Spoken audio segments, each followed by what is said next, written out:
ahead and start by implementing this first one.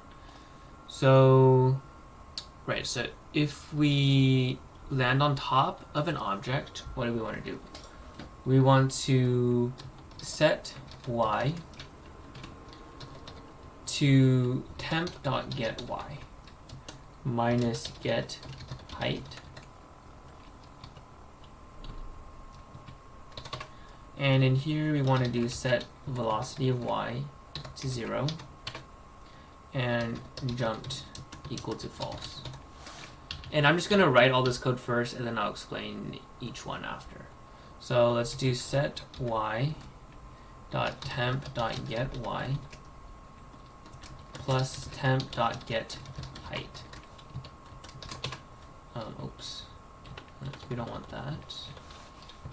We want a semicolon there, and we want to do set velocity y is equal to 0.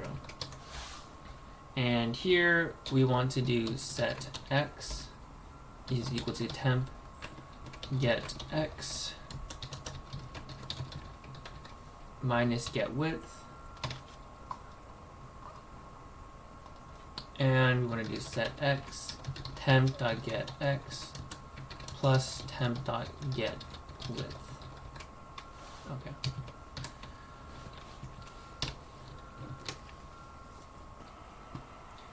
Right, so now let's go ahead and go over the logic for each of these if statements. So the first one, so let's go to the first one first. So on line 44 it says get bounds dot intersects temp dot get bounds. So remember, get bounds returns a rectangle, and the rectangle class has a function called intersects that takes in another rectangle and it checks if the two rectangles overlap or intersect. And remember that this temp.getBounds also returns a rectangle. So we're checking if the player's bottom rectangle or bottom bound is overlapping or intersecting with, in this case we could think of it as our block object. So if it intersects with our block or overlaps with our block, then we want to do the following. So, and let me get my scratch pad out for this. So let's do paint. And what we're doing is we're going to first, so we have our bottom block here. So think of this as our player bottom block, and think of this as our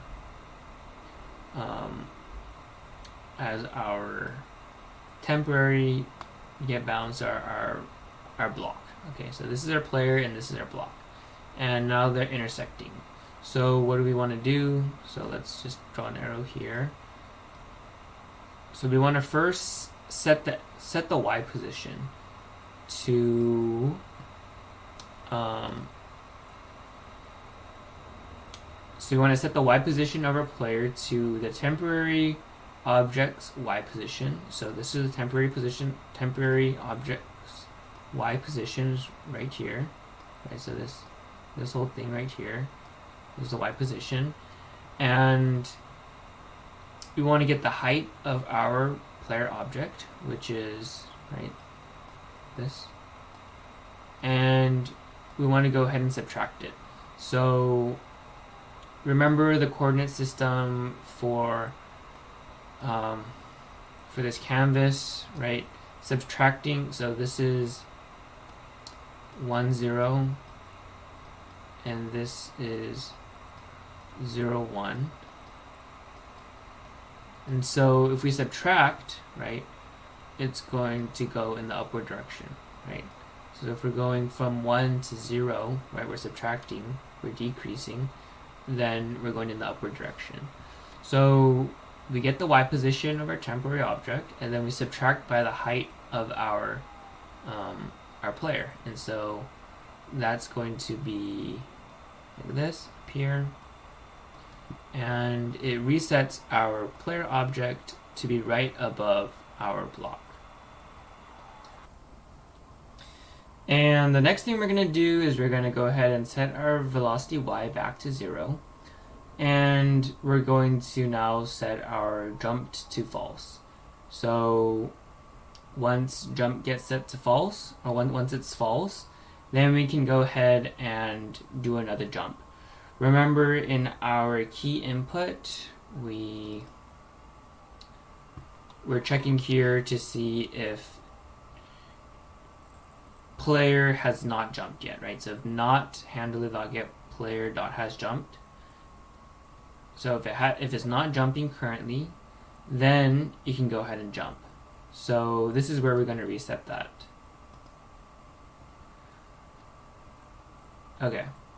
And now to go over the logic for the next one. So now that we have a sort of visual of this one, I won't be drawing the visuals for these, but they'll be a little bit more easier to explain.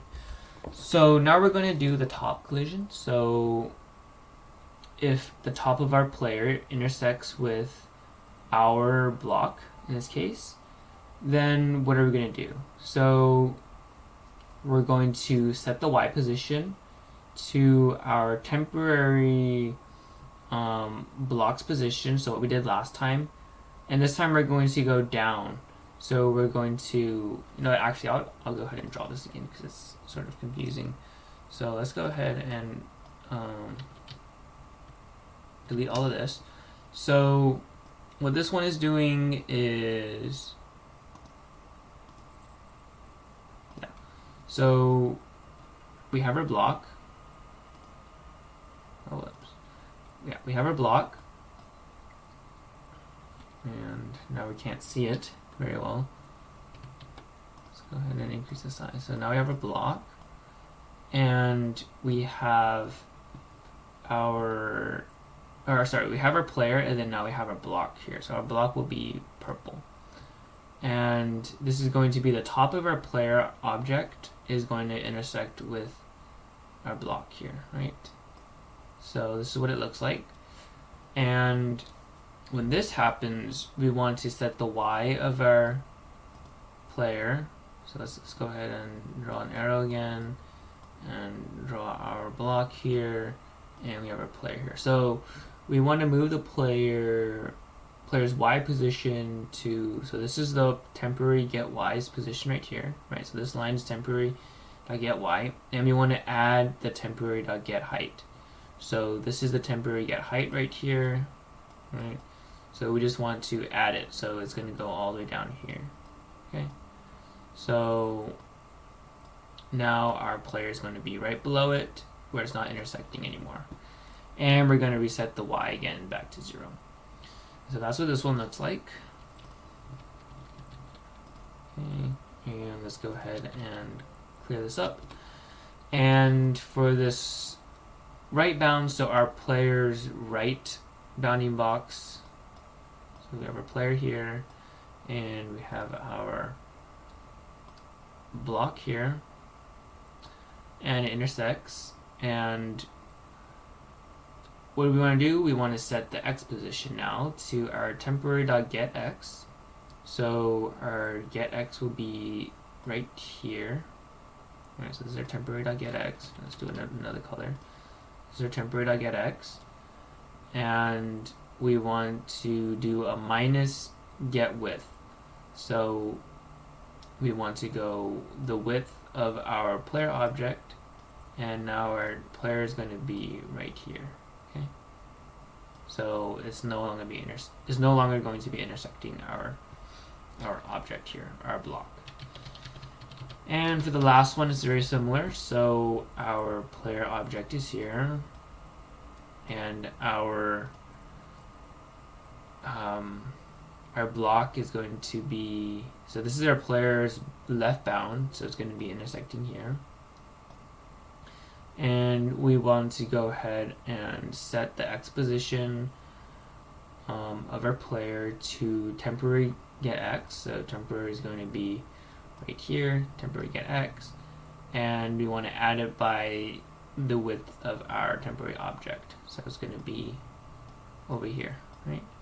So now our new block is going to be right here. Okay, so I hope that makes more sense now. But now that we have that, we can go ahead and go back to our game class and fill in some temporary code so that we can see our collision detection in action. So let's go here to temporary code, and let's just go ahead and create some blocks. So let's do a for int i's equal to 0, i's less than 20. So let's do 20 blocks, and let's do I++. And let's go ahead and do handler dots, this time add object, and we're going to go ahead and create a new block. And let's set the x position to I times 32, and the y position to 32 times 10. And let's do the width to 32, and the height to 32, and the scale to 1. And let's go ahead and import this. And so this is just going to create, so the first time this loops through is going to be 0. So it's going to set it at position 0 for x, and a y position that's pretty low. And then it's just going to keep going. So it's going to, I is going to be 1, so 1 times 32 is going to be 32, which is the width of our block. So it's just going to be put right next to it. And then I is equal to 2, 2 times 32, so it's going to be on the right of that. It's going to keep going for 20 blocks. Okay. And let's actually do another one. So that we can see, yeah, all the collisions. So let's go ahead and do another loop here, and let's go ahead and just do 30 this time, and let's do I++, and let's do again handler dot add object, new block, and let's do I times 32, 32. Let's do times 15 so we can have a little bit lower, and 32, 32, 1. Okay, so now we have this, and let's go ahead and run our code now. And this is not working for some reason. Right, so okay, so yeah, so we created this collision method, but we never called it.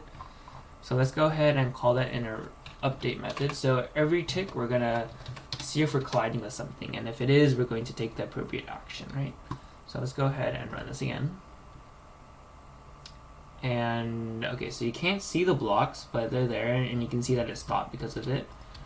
And you can see it's like moving on the block. So let's go ahead and actually put some more temporary code in our block class, and just that we can see the blocks. We're going to replace this code later, but let's just go ahead and do temporary code, and let's go ahead and do g.setColor, and let's do color.white, and let's go ahead and do let's just do draw rectangle, and let's go ahead and set this to int getX, int get y, int get width, and int get height. Okay, so, and let's go ahead and import this, and yeah, so let's go ahead and save this now, and now we should be able to see the blocks. Yeah, so here's our blocks, and we can go ahead and see that collision is working, collision detection is working. Let's go ahead and jump. Yeah, so collision detection is working here. We're not going through the blocks, and let's check to see if we don't, yep, so this is the top bound, and let's go ahead and see if we run into the side here. It's kind of hard to check actually, but you can sort of see like our side it doesn't let us go through the block on the side as well, right? Okay, and you can play around with the collision detection to do your own testing, but for now this is going to be the end of the episode. And yeah, I think we made some really good progress here. In the next episode, I think I want to implement the camera class so that we can see off the screen. So as we approach the the corners or the edges of the screen, we can move our camera to adjust so that we keep our object in the center, or our player in the center. And then after that, we can go ahead and start doing some level design and development. So that should be really fun and exciting. But yeah, feel free to add some comments to this video. I know we went over a lot of stuff and some of it might have been kind of confusing, so please add comments, add questions, and I'll try to get to those as soon as I can. And with that, yeah, please like and subscribe. I hope you enjoyed the video, and I'll see you all in the next video. Alright, bye.